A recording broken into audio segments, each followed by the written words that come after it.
Bonjour à tous!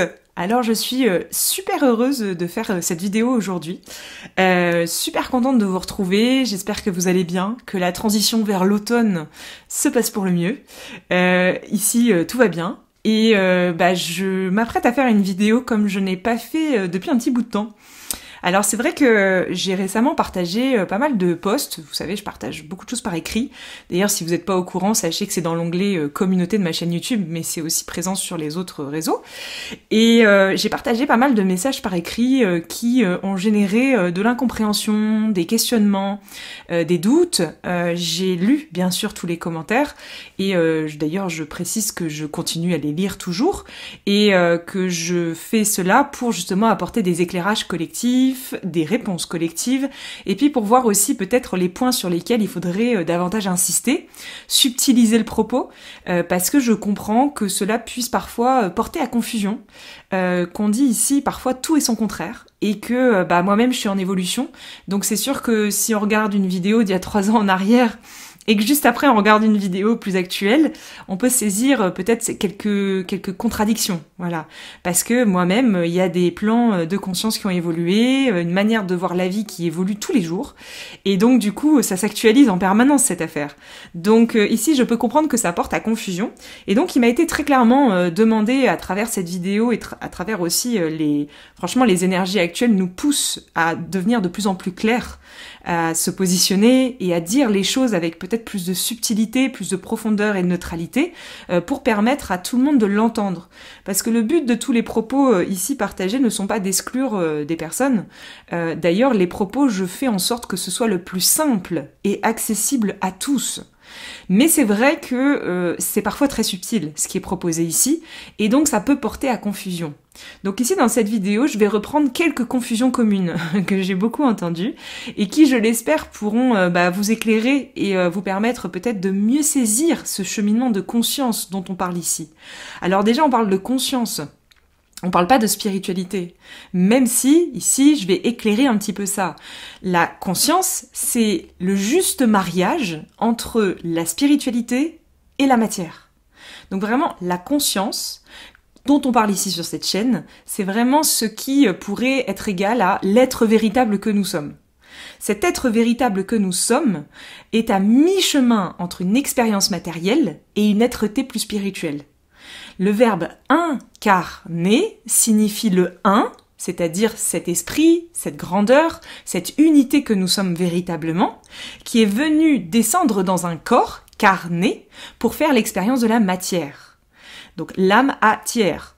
Et ici, toute l'intention de cette spiritualité qui est transmise par ici, qui n'est pas vraiment que spiritualité, mais qui est plutôt une dimension de conscience, c'est de proposer une réunion entre la spiritualité et la matière, ou un juste équilibre entre les deux polarités. Il ne s'agit donc pas d'exclure la spiritualité, ni d'exclure la matière. Il s'avère que sur cette chaîne, je parle davantage des manifestations spirituelles, des problématiques qu'on peut rencontrer dans la spiritualité, des croyances limitantes qui sont d'ordre spirituel, puisque dans ma vie, je côtoie davantage de personnes qui sont dans la spiritualité et qui ont besoin davantage de matière. Mais on peut faire exactement le même propos en sens inversé, parler des croyances plus matérielles et amener les personnes vers plus de spiritualité, afin qu'ils ou elles puissent trouver le juste mariage à l'intérieur d'eux-mêmes ou d'elles-mêmes, ce juste équilibre entre l'esprit, spiritualité, et la matière, l'incarnation. Donc le fait d'être dans une matière densifiée dans laquelle on expérimente. Et ici, cette neutralité, ce juste équilibre entre les deux, c'est ce que j'appelle la conscience. Et cette conscience, c'est l'être véritable que nous sommes, et cette conscience va se dévoiler dans l'instant, à travers le corps, et on va appeler ce dévoilement la présence à soi. Donc, c'est pas exactement la même chose la conscience et la présence. La présence, c'est le fait que cette conscience universelle, cet être divin que nous sommes véritablement, s'exprime dans la matière. Il se matérialise dans la forme. On parle ici de spiritualiser la matière, ou faire descendre des projets, des idées, des aspirations profondes dans la forme. Voilà ce qu'est un acte de présence. Pour pouvoir matérialiser cette spiritualité dans la forme, nous avons besoin de cette présence qui se dévoile depuis ce juste équilibre entre matière et spiritualité. Voilà. Donc, ici, il ne faut pas mélanger conscience et présence, puisque la conscience, c'est l'être que nous sommes véritablement. Et on peut, d'ailleurs, dans la langue française, on dit « j'ai conscience de ». Par exemple, je peux avoir conscience que, à mon sujet, à l'intérieur de moi, il y a telle ou telle blessure. J'ai conscience de ça. Mais c'est pas parce que je le sais et que j'en ai conscience que cela résout le problème. Quel est l'ingrédient qui permet la résolution du problème dans la forme? C'est lorsque cette conscience divine se matérialise dans la forme à travers cette présence. Et cette présence, c'est l'ingrédient qui, lorsqu'il se dévoile à travers nous dans la forme et dans la matière et dans l'expérience qui est proposée dans l'instant, lorsque cette présence se dévoile, c'est comme si une énergie universelle passait à travers nous. Les propriétés de cette énergie universelle sont la dissolution du problème. On a à l'intérieur de nous des problématiques. J'ai conscience d'avoir une blessure de rejet, mais je ne sais pas comment la guérir. Ici, bien sûr, dans un premier temps, et je vais en parler juste après, je vais chercher des outils, je vais faire une enquête pour pouvoir guérir mon problème. Et ça sera exactement le deuxième point que je vais souligner. Ici, dans un second temps, et c'est ce qui est proposé ici sur cette chaîne, c'est de s'ouvrir à une dimension de conscience au cœur de laquelle on apprend à mettre le problème dans les mains de l'être véritable que nous sommes. Et on laisse cette présence se dévoiler à elle-même dans l'instant pour qu'elle puisse résoudre le problème à travers nous, pour qu'elle puisse nous informer de la meilleure solution, la solution la plus juste et bonne pour nous dans l'instant, pour pouvoir poursuivre notre expérience. Et ça, vous voyez, c'est une dimension, c'est un cheminement de conscience. Ce cheminement de conscience n'est pas qu'un cheminement spirituel. C'est un cheminement à mi-chemin entre la matière et la spiritualité. C'est pour ça que je ne me reconnais pas personnellement dans certains titres qu'on peut me donner de manière complètement qui me parle pas du tout, comme quand on me dit je suis enseignante spirituelle. Mais ça n'a rien à voir en fait. La spiritualité, c'est pas de la conscience. La spiritualité, c'est de la spiritualité. La conscience, c'est la réunion et le juste équilibre entre spiritualité et matière. Comment je peux m'incarner dans cette dimension, avec les règles du jeu qui sont proposées, et comment au cœur de cette dimension, avec ces règles-là, je peux matérialiser l'être divin que je suis. Comment je peux amener cette énergie universelle à descendre sur Terre. Voilà ce qui est proposé ici. Ici, ça me permet donc de dire une deuxième chose que je vois très souvent. Je vais parler ici des outils. Alors, j'entends du coup beaucoup de personnes qui me disent « du coup, Charlotte, dans ton discours, on a l'impression que les outils, l'accompagnement, les traditions, voire même les religions, tout ce qui est disponible pour nous ne sert à rien. On a l'impression dans ton discours que maintenant, il faudrait arrêter tous les outils, il faudrait tout arrêter. » Je n'ai jamais dit ça. Vraiment. Ça, j'insiste vraiment. Je n'ai jamais dit ça. C'est beaucoup plus subtil que ça, en fait. J'ai pu parfois, peut-être, manquer de subtilité dans la manière de le dire. Parce que ce dont je me suis rendu compte récemment, c'est que pour moi, c'est tellement logique que parfois, j'oublie de le nuancer. Et à présent, sur cette chaîne, je vais essayer, mais vraiment avec beaucoup d'attention, de subtiliser tous les propos et de les nuancer et de les neutraliser à chaque fois. Parce que moi, dans ma tête, ça se neutralise tout seul en permanence. Mais c'est parce que, je sais pas, j'ai l'impression que c'est logique. Mais ce qui est logique pour Charlotte n'est pas logique pour tous. Et je me suis rendu compte que quand je neutralisais pas certains propos, cela pouvait être entendu d'une différente manière. Je remarque aussi beaucoup des personnes qui vont par exemple aller jusqu'à la moitié d'une vidéo et pas jusqu'à la fin. Et dans la première partie de la vidéo, je vais dire un truc, et c'est à la dernière minute que je vais neutraliser. Alors toi, tu t'es arrêté sur ce truc-là, tu dis, je comprends plus, là, elle m'a dit que les outils et machins, ça servait à rien, non mais je l'emmerde celle-là, j'ai plus envie de la suivre. Alors que si t'avais écouté jusqu'à la 31e minute, la 31e, en fait, c'est le moment où je neutralise. Alors c'est peut-être un peu trop tard. Je vais donc apprendre à faire ça beaucoup plus souvent, et peut-être tout de suite après le propos. Comme ça, au moins, ça va éviter certaines digressions. Et bien sûr, ce qui est à la mode aussi, c'est de faire des montages avec mes vidéos et de sélectionner que des petites parties où, bien sûr, je ne neutralise pas. Oui, ça, évidemment, c'est hyper facile. Donc, ici, je reviens à notre affaire. Je n'ai jamais dit que les outils, les accompagnements, rencontrer quelqu'un qui est magnétiseur, les accompagnants spirituels ou les thérapeutes, je n'ai jamais dit que ça ne servait à rien. Je n'ai jamais dit qu'il ne fallait pas le faire. Mais bien au contraire, j'encourage tout le monde ici à pousser toutes les portes expérientielles qu'il ou elle lui faut pousser dans sa vie pour pouvoir cheminer dans la direction de son cœur. Personnellement, j'ai connu dans ma vie des épreuves, et j'en connais encore aujourd'hui, pour lesquelles à l'époque, aujourd'hui c'est plus le cas, mais pour lesquelles à l'époque, j'avais besoin de faire une enquête.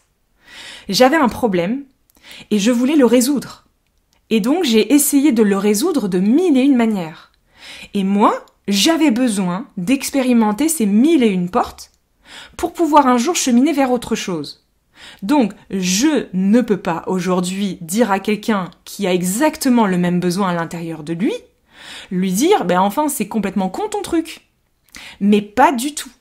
Je dis tout le temps que l'on se rend compte des choses par l'expérience et qu'il est nécessaire d'expérimenter pour pouvoir se rendre compte.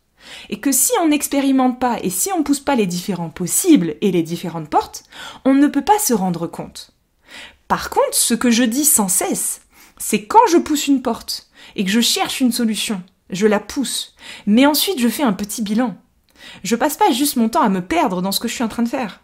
Je le fais, j'expérimente, mais ensuite j'en tire une conclusion honnête avec moi-même. Est-ce que réellement, en poussant cette porte thérapeutique X, cela a résolu mon problème Y ? Est-ce qu'en poussant cette porte thérapeutique W ou en goûtant à cet outil Z, est-ce que cela a résolu mon problème ? Voilà. Et ça, c'est une démarche authentique, en fait. C'est juste à ça que je vous invite. C'est faire preuve de discernement. C'est aussi faire preuve de... Il y a un moment, il faut faire un bilan avec soi-même. Parce que sinon, qu'est-ce qui se passe alors ?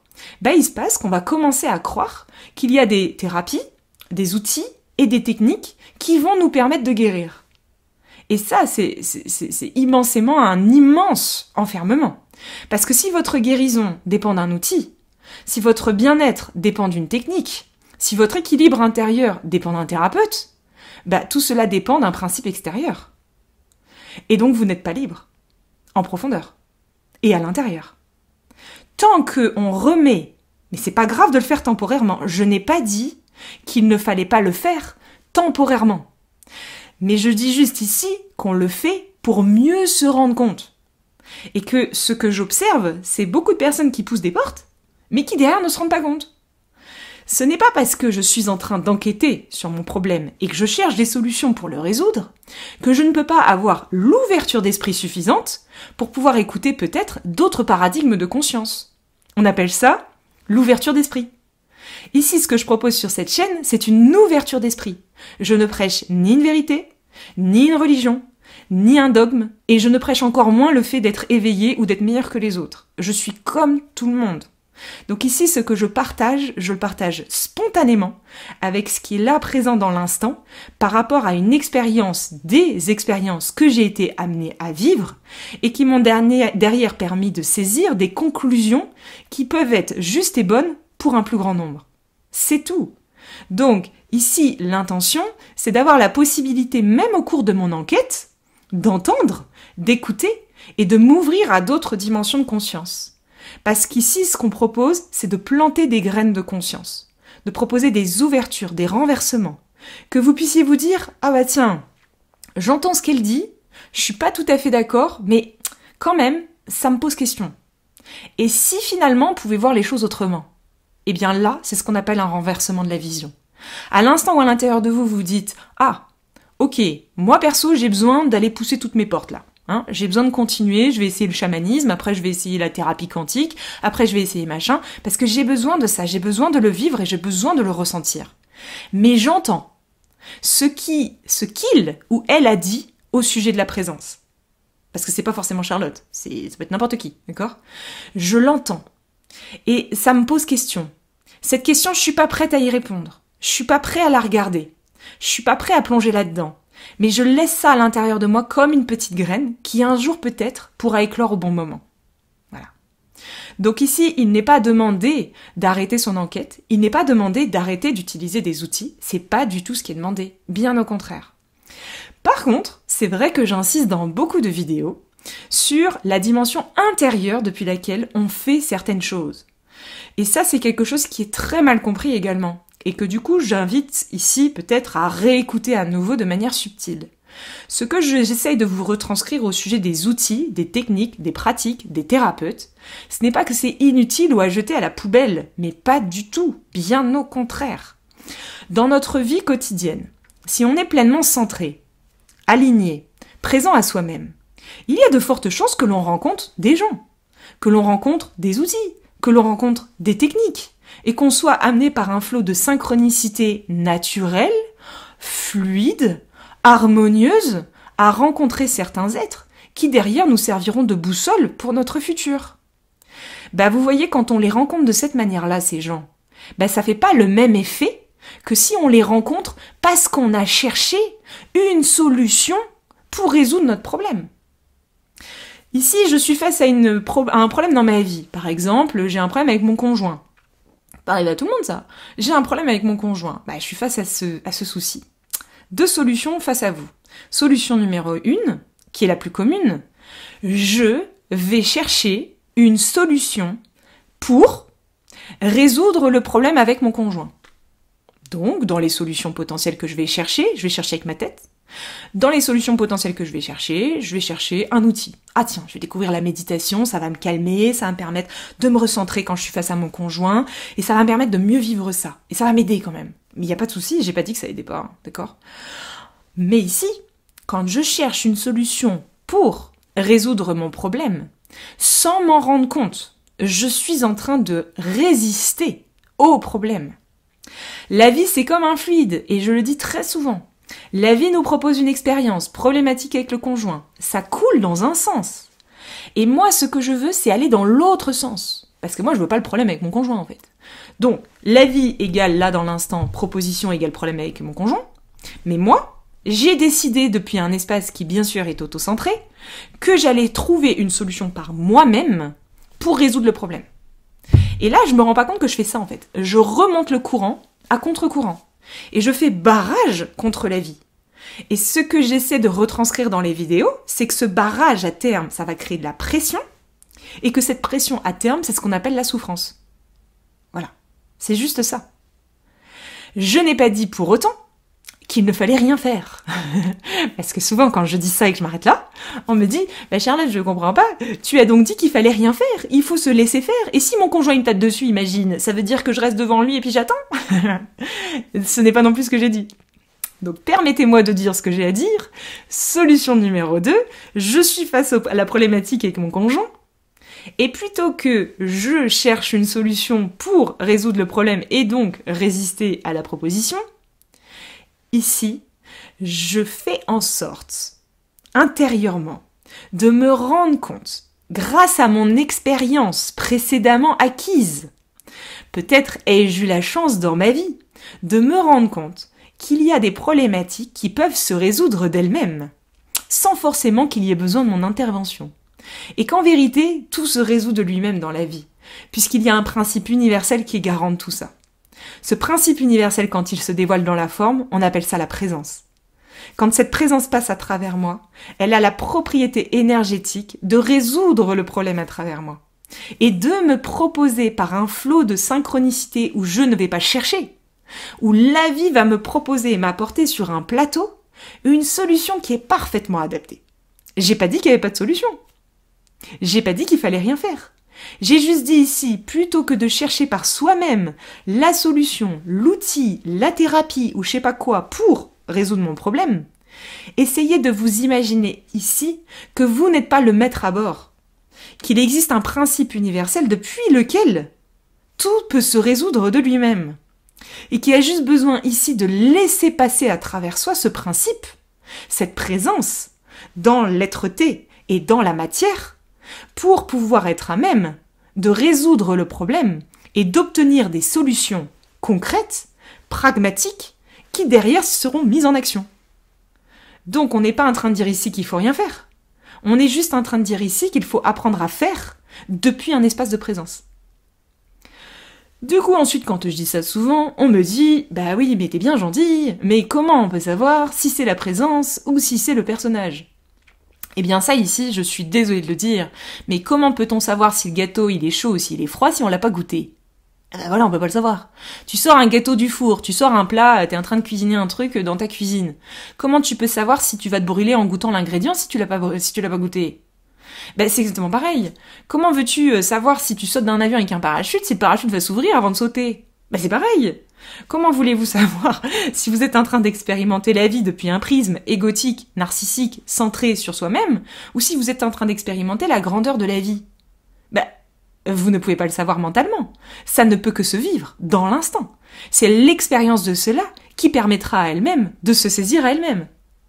Donc, cette question, elle n'a pas de réponse en fait. On ne peut pas répondre analytiquement à cette question, puisque la réponse est dans l'expérience. La réponse n'est pas dans ce que l'on sait, elle est dans ce que l'on sent. C'est pour ça qu'ici, j'amène toujours tout le monde dans la direction de ce qui est ressenti, plutôt que dans la direction de ce qui se sait. Parce que quand je sais quelque chose, comment savoir si je le sais depuis un espace égocentré, ou comment savoir si je le sais depuis un espace de présence? Il y en a plus d'un qui s'est planté, hein, et qui est là comme ça en train d'imaginer qu'il canalise un guide, et en fait depuis le début il canalise son personnage, qui joue le rôle de guide. Je veux dire, combien se sont plantés et combien alertent aujourd'hui sur cela. Mais c'est pas grave de se planter, c'est en se plantant qu'on pousse, donc il n'y a pas d'erreur. Et on n'est pas en train de critiquer les gens qui se sont plantés, mais puissent-ils pousser? Parce que le problème aujourd'hui c'est qu'on se plante mais qu'on pousse plus. Donc c'est pas le tout de se planter, ensuite il faut arroser pour ensuite faire germer la graine. Donc c'est ça qui est proposé ici. Et qu'est-ce qui arrose? C'est quoi le principe de l'arrosoir? C'est quoi cette eau qu'on va venir poser, apporter à cette graine? Cette eau, c'est la présence. Donc c'est toujours la même solution, en fait. Quoi qu'on fasse, peu importe le problème, dans quel sens on tourne, on arrive toujours à la même conclusion. Donc ici, comment savoir si c'est l'ego, si c'est machin, si c'est truc? Mais en fait, on s'en fout. Parce que ce qui compte, c'est de le vivre. Et en le vivant et en apprenant à sentir les choses à l'intérieur de moi, je vais progressivement me rendre compte que lorsque la présence se dévoile à travers mon corps physique, parce qu'il ne faut jamais l'oublier, cela me procure certaines gammes de sensations. Quand le personnage se dévoile dans cet espace physique, ça procure telle sensation. Et c'est pas la même chose. Mais au début, je vais avoir du mal à sentir, vu qu'on m'a appris à analyser, à compartimenter et à tout savoir du tout. Ici, je vous propose une démarche où je sais que je ne sais rien. Et où je laisse la vie, Dieu, l'expérience universelle, présente dans l'instant, se dérouler à elle-même pour m'apprendre à moi-même, pour m'aider à me révéler à moi-même. Parce que moi, je reconnais que je ne sais rien. Mais tant que je pense savoir, tant que je crois que je sais, je sais toujours rien. Parce que c'est pas quelque chose qui se sait, c'est quelque chose qui se sent. Donc ici, véritablement, on tourne en rond si on commence à se poser ces questions-là. Il y a une autre chose encore que j'entends énormément. Je n'ai jamais dit qu'il fallait faire son cheminement tout seul.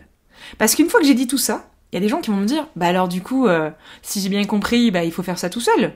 Je n'ai jamais dit ça en fait. Je n'ai jamais dit qu'il fallait pas être accompagné, qu'il fallait pas s'ouvrir à la dimension éventuelle de pouvoir avoir une aide sur le chemin. Mais j'ai jamais dit ça. En revanche, ce que j'ai dit, c'est que si on cherche sans cesse de l'aide à l'extérieur pour pouvoir guérir nos problèmes à l'intérieur, on est en train de chercher des béquilles à l'extérieur. Et que ces béquilles à l'extérieur, un jour ou l'autre, tôt ou tard, elles voleront en éclats. Tant que l'on n'a pas appris à venir ouvrir cet espace, ce centre guérisseur, ce centre de la transformation intérieure, ce centre depuis lequel tout est possible à travers nous, et ce centre est présent chez tout le monde, je tiens à le dire. Tant qu'on n'a pas appris par soi-même à activer ce centre, notre guérison intérieure dépend encore d'une béquille à l'extérieur. Ce n'est pas grave si c'est temporaire, mais c'est grave si ça devient permanent. Et si en plus par derrière, on prêche et on prône l'outil comme solution universelle pour guérir le problème. Ce que j'entends également beaucoup sur la toile en ce moment, comme quoi telle technique, j'entends des gens me dire, c'est rigolo, telle technique ça a marché de dingue sur moi. Mais ça veut dire quoi ça? Tel outil ça m'a guéri de mon problème. Mais ça veut dire quoi ça? Et 5 ans plus tard on se revoit et la personne me dit, en fait non, j'avais pas guéri. Ça veut dire quoi tout ça en fait? Ça veut dire ce que ça veut dire depuis le début. La guérison ne peut pas se produire à l'extérieur de nous. La guérison, elle se produit à l'intérieur. Mais ce n'est pas parce qu'elle se produit à l'intérieur qu'elle ne peut pas se produire pendant que nous sommes en train de goûter à un outil. C'est pas parce que lorsque j'étais en train de faire du yoga, lorsque j'étais en train de faire une thérapie quantique, lorsque j'étais en train de faire une régression dans une vie intérieure, à ce moment-là, la guérison a eu lieu. C'est ça qui s'est produit. Sauf que moi, qu'est-ce que je vais croire? Et c'est ce que je vois tout le temps. Je vais croire que, puisque j'ai guéri après ma session de thérapie quantique, je vais donc oser imaginer que c'est la thérapie quantique qui m'a guéri. Et ensuite, qu'est-ce que je vais oser imaginer? Je viens de faire un rapprochement très limitant, je tiens quand même à le dire, c'est pas un jugement, c'est un fait. Je viens de faire un rapprochement très limitant qui s'appelle venir tout simplement s'identifier de manière inconsciente à quelque chose. Et ici, je viens de créer un pont et un lien entre un outil et ma guérison. Et donc, je viens de me rendre dépendant d'un outil pour pouvoir guérir. Mais en quoi suis-je libre, je veux dire? Puisque maintenant je dépends de la thérapie quantique pour me libérer à moi-même. Puisque maintenant je dépends du chamanisme pour me libérer à moi-même. Jusqu'au jour où je vais entendre la personne me dire « Ah bah maintenant le chamanisme ça marche plus pour moi ». Ou la thérapie quantique en fait ça marche plus. Mais c'est normal parce que j'ai tellement évolué que maintenant j'ai découvert une technique qui est réservée qu'aux initiés. Et c'est là on va me sortir l'alchimie et pétaouchnok. Mais mon Dieu en fait.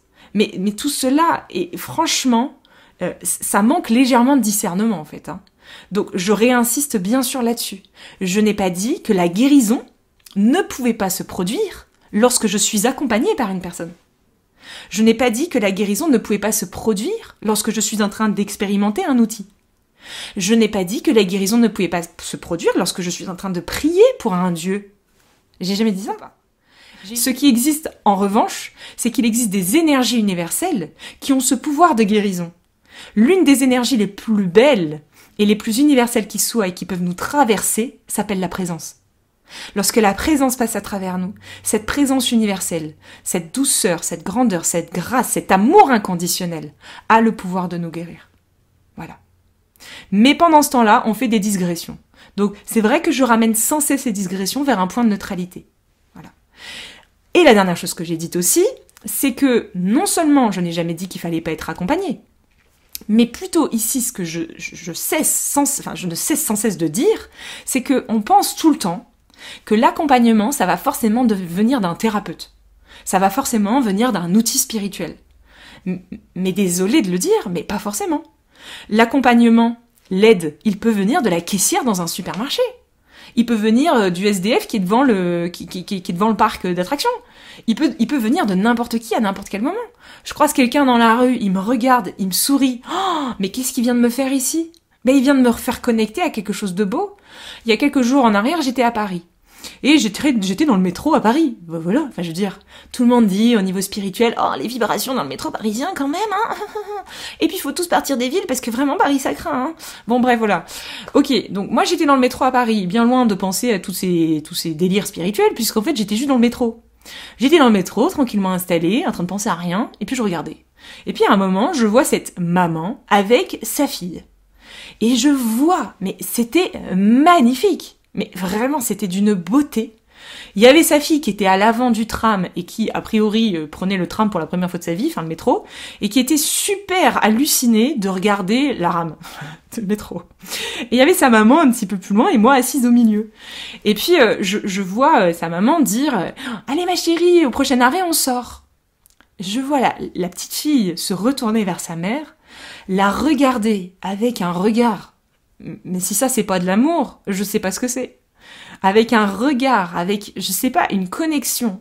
J'ai ressenti à l'intérieur de mon cœur un tel amour que je me suis mise à larmoyer dans le métro. Bon, ça c'est pour la petite histoire de sensiblerie au passage. Mais je me suis mise soudainement à avoir une petite larmichette qui s'est mise à couler. Bon, oui, je suis sensible, évidemment, comme tout le monde. Mais même moi, je me suis dit, oh, c'est tellement beau. En fait, ça m'émeut tellement, c'est tellement magnifique et c'est tellement là, sous mes yeux, cet amour qu'il y a fraternel entre une mère et sa fille. En tout cas, là, dans cet exemple, j'ai pas dit que c'était un exemple universel. Ça m'a tellement touchée. Et je me suis dit, bah, tu vois, ça, là, ben ça, c'est le plus beau cadeau de ma journée. Et ça, c'est gratuit. Et ça, j'ai pas eu besoin d'aller chercher un accompagnement chez Pétaouchnok ou je sais pas qui, grand médium de l'humanité. Et j'ai pas eu besoin de dépenser 2000 balles pour ça. En l'espace d'un instant, quotidiennement, tous les jours, nous sont présentées des circonstances qui nous accompagnent sur le chemin. Tous les jours, il y a des pépites. Et ce que je suis en train de dire ici, c'est que si on apprenait à prendre toute cette énergie qui est disponible pour nous et à utiliser cette énergie dans la direction d'apprendre à canaliser cette présence, plutôt que de dépenser cette énergie à tout va pour chercher des solutions pour guérir, en fait, on résoudrait notre problème. Puisque le seul et unique problème, c'est qu'on n'est pas présent. Puisque la guérison se déroule depuis l'espace de présence. Donc, comment guérir? En revenant à la présence. Mais alors pourquoi j'y arrive pas? Parce que j'ai jamais appris. Parce que je dilapide mon énergie. Parce que je suis sans cesse en train de chercher à l'extérieur. Parce que je n'ouvre pas les yeux par rapport aux expériences qui sont proposées là dans l'instant. Et que je suis sans cesse en train de résister aux expériences qui sont proposées. Et je n'ai pas conscience de tout ça. Donc, je veux dire, c'est pour ça que j'insiste ici toujours sur le point de départ de ce processus, qui est un minimum d'attention et de concentration sur ce qui est en train de se dérouler. Si je ne suis pas attentif, j'aurais pu être dans la rame de métro sur mon téléphone portable, en train d'envoyer un SMS ou je sais pas quoi, et même pas percevoir cet échange d'amour qu'il y a eu entre sa mère et sa fille. D'ailleurs, il y avait plein de gens autour de moi qui ne percevaient rien. Et c'est pas grave, et c'est pas un jugement. Mais c'est juste pour dire que le seul souci, en fait, dans l'histoire, c'est qu'on n'est pas là.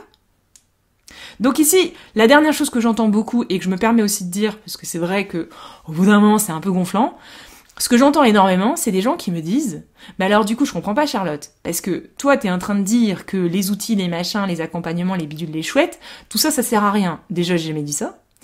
Et en plus de ça, souvent les gens me disent « Bah alors je comprends pas, parce que toi, là sur YouTube, tu fais ça, mais tu proposes aussi en parallèle des retraites, des week-ends, des stages, oui, c'est mon activité, où tu proposes à des gens de venir faire des expériences avec des outils. Donc je trouve que, j'ai droit à des jugements de valeur que j'adore au demeurant, hein, je trouve que tu n'es pas du tout cohérente par rapport à ce que tu dis. » Mais alors, ce qui est marrant, déjà la première chose que je voulais dire quand même pour remettre tout le monde à sa place, c'est que ces jugements viennent toujours des gens qui ne sont pas encore venus. Tu sais, c'est comme quand tu vois une pub à la télé sur le nouveau chocolat Lindt et que avant même de l'avoir goûté, tu dis « Oh bah c'est dégueulasse !» Mais tu l'as pas goûté en fait. Donc ici, c'est toujours hyper intéressant de voir que ces expressions-là viennent toujours d'êtres qui ont mal saisi certaines nuances, qui sont totalement possédés par leur prisme et qui, en plus, déforment complètement la réalité. Donc ici, j'insiste à nouveau pour une dernière fois le dire, que ce soit dans mon activité professionnelle ou sur cette chaîne, que ce soit dans les activités que je propose de sous forme de retraite, de week-end ou de quoi que ce soit, ou ici sur cette chaîne, les outils sont abordés exactement de la même manière, à chaque fois. Les outils ne sont pas proposés pour quelque chose, par exemple pour guérir, pour se sentir mieux, pour être en paix, pour arrêter les pensées. Les outils sont proposés comme des supports de concentration et d'attention, permettant tout simplement à la personne de développer des capacités d'attention, de concentration, de lâcher prise, et ainsi de lui apprendre à laisser cette présence se dévoiler elle-même. Parce qu'on ne nous a tellement jamais appris comment cheminer en direction de la présence que c'est quelque chose qu'il est nécessaire aujourd'hui d'apprendre. Ou de réapprendre, plus précisément. Puisque c'est quelque chose que tous les enfants de la Terre savent faire. Et vous tous, et nous tous, avons tous été des enfants un jour ou l'autre dans notre vie. Ça veut dire que ce dont on parle ici n'est pas d'apprendre quelque chose de nouveau. L'éveil, c'est pas quelque chose de nouveau, c'est quelque chose que l'on connaît déjà. C'est revenir à quelque chose que l'on sait déjà. Voilà ce qui est proposé. Et voilà pourquoi on utilise des outils. Parce que j'ai également des personnes de très bonne foi qui me demandent sans cesse à quoi ça sert. Et je comprends que l'on puisse se demander dans un monde où on fait tellement les choses pour, que quand il y a une proposition qui ne permet pas de pour, mais qui permet d'être, et non pas de faire, mais d'être, dans un monde où on fait, où on contrôle, où on maîtrise, où on je sais pas quoi, où on bidule, où on truc, et où on fait des formations pour apprendre de nouvelles techniques, pour devenir meilleur, pour se guérir, je comprends que cette proposition puisse en déstabiliser plus d'un, puisque ce n'est pas l'intention profonde. La véritable intention de ces propositions, c'est de cheminer dans la direction de la présence, espace depuis lequel tout est possible. C'est ça, le miracle de l'existence. Donc, ici, quand on laisse les choses passer à travers nous, quand on arrête de se poser ces questions-là, quand on sort de cette dualité limitante de la lumière et de l'ombre et que je sais pas quoi, et qu'on laisse cette unité se dévoiler à travers soi dans l'instant, bah c'est marrant, mais il se passe quelque chose. Et cette chose-là qui se passe, elle peut pas s'expliquer. On ne peut pas expliquer comment cette personne a pu faire ça. On ne peut pas expliquer comment cela a été possible.